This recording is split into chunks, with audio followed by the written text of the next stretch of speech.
Today, I want us to talk about what to expect and what to do once you get to the polling station or once you enter the polling station. So I'm going to talk about three things today in this very final sharing before the election day.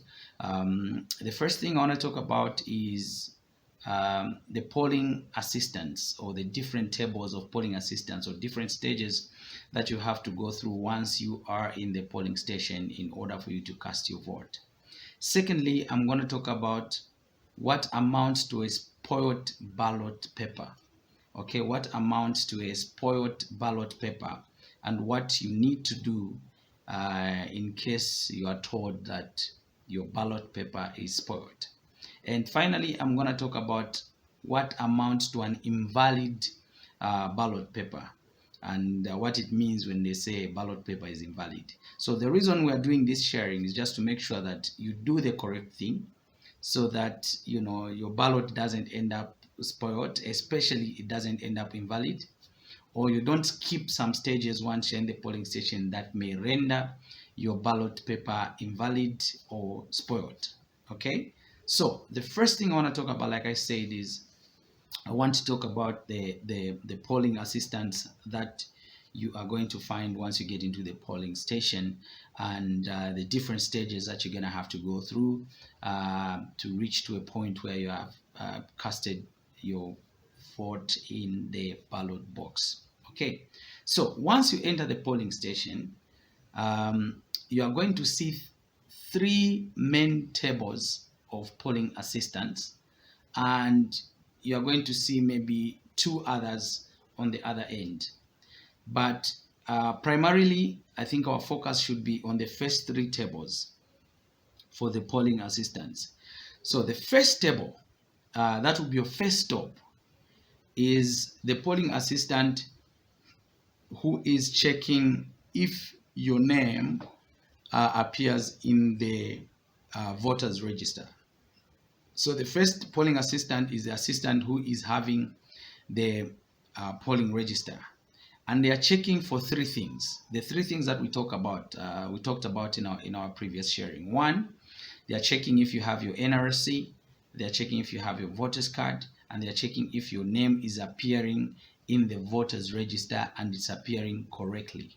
Okay, so this person, their job is to make sure that whoever walks into the polling station is a registered voter, because one of the basic eligibility requirement for one to be able to vote is that your name appears in the voters register. So the first polling assistant, who is going to be on table 1, is the person who is going to check and make sure that your face matches the face that is appearing in the polling register. Okay, so that's the first step. Once you move from the polling assistant who is dealing with the polling register, they've checked, they've verified, and you are a bona fide voter at that particular polling station. Then you move to the next table. Okay, so the next table, or table 2, that polling assistant is the polling assistant that is going to mark your finger, okay, with indelible ink. Okay, they'll use a marker, an indelible marker, to make sure that they've marked your thumb, maybe on the nail, maybe somewhere else, just to show that you have voted and you can't go back in, to go and vote for the second or third time, which would be a crime. So the person on table 2 is the one who is going to put that ink on your thumb. Okay. And then the other job that they are going to do, the person on table 2, is to give you the ballot paper for the presidential vote. Okay, so ballot paper number 1 that you're going to get is the ballot paper for the presidential vote. Now, once this person gives you that ballot paper, before they hand it over to you, they have to stamp it at the back. Okay, so make sure that your ballot paper is stamped at the back. So the polling assistant on table 2 is going to give you the presidential ballot paper, and you have to make sure that that ballot paper is stamped at the back. Okay, so once you leave table 2, you are going to go to the polling assistant who is on table 3. So this polling assistant on table 3 is the one who is going to give you the other 3 ballot papers. Okay? Remember, this is a general election. Therefore, we are going to be voting for 4 different positions. So you are going to get 4 ballot papers. So the first one is the presidential. Then the next guy, the third polling assistant, will give you the ballot paper for the National Assembly or parliamentary or the MP, as well as the one for the mayor and the one for the councillor.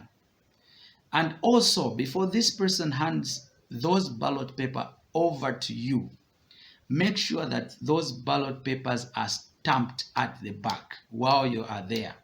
Because if your ballot paper is not stamped, it's going to be considered as invalid at the point of counting. So we'll talk about what amounts to an invalid ballot paper, but all you have to remember is that at this particular point, okay, at the point where you are collecting your ballot papers, just make sure that your ballot paper is stamped at the back, okay?